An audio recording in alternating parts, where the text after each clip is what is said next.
जो होता है अच्छे के लिए होता है शीतल। तुम अपना दिल छोटा मत करो। आज जो हुआ शायद इसी में हमारी कुछ भलाई हो। कैसी भलाई जी? हम यहाँ गांव की टीले पर बैठे हैं, ऊपर से आपका पैर। बताओ क्या अच्छा है इसमें? जेठ जी कितनी चालाकी से सब कर गए और माँ जी हैं कि उनको वही सही और आप गलत लगते हो। अरे तुम शांत रहो शीतल। देखना मैं इस घर को अच्छा बना दूंगा और तुमको किसी चीज की कमी नहीं होने दूंगा। अब दोनों भाइयों के पास अपना अपना घर और अपने अपने खेत होते हैं।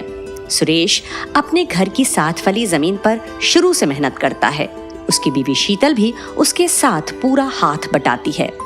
दोनों कड़कती धूप में भी जी जान से लगे रहते हैं। कुछ दिन बाद शीतल पेट से होती है, पर फिर भी वो सुरेश के साथ पूरी मेहनत करती है। एक दिन वहाँ गांव का दौरा करने एक बहुत बड़ा मंत्री आ जाता है। अरे भैया, मैं कब से देख रहा हूँ कि तुम्हारे पैर में कुछ दिक्कत है, पर फिर भी तुम बैल की तरह काम में लगे हुए हो। और तो और तुम्हारी गर्भवती बीवी भी तुम्हारा पूरा साथ दे रही है। जी मंत्री जी, क्या करें? अब पैर देखेंगे तो खाएंगे क्या?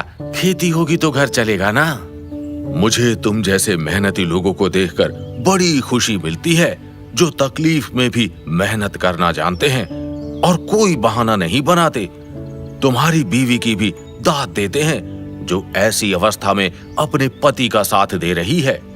अरे सुनिए रामलाल जी, हर साल जो हम 5 लोगों को इनाम देते हैं ना, वो इस बार इनको मिलना चाहिए। इस आदमी का पैर खराब है, फिर भी देखो कैसे मेहनत कर रहा है। अब कल के कल ही इसको एक ट्रैक्टर मिल जाना चाहिए और इनकी बीवी के लिए सारी मेडिकल सुविधाएं, और हाँ, इनके बच्चे के लिए हमारी तरफ से पूरे 5 लाख रुपए। ये सुनकर तो सुरेश और शीतल की खुशी का कोई ठिकाना ही नहीं रहता।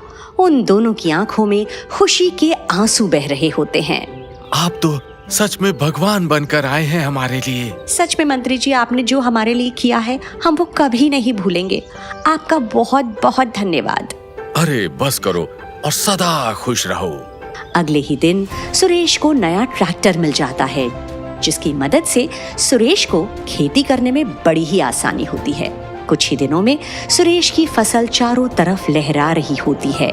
सुरेश और शीतल बड़े ही खुश होते हैं, पर फिर एक रात फिर जोरों से बारिश शुरू हो जाती है। अरे देखो शीतल, कितना तेज तूफान आ रहा है। हे भगवान, अब हमारी फसल का क्या होगा? हमारी फसल को कुछ नहीं होगा शीतल, क्योंकि हम तो इतनी ऊंचाई पर रहते हैं। खेतों में पानी ठहरेगा ही नहीं।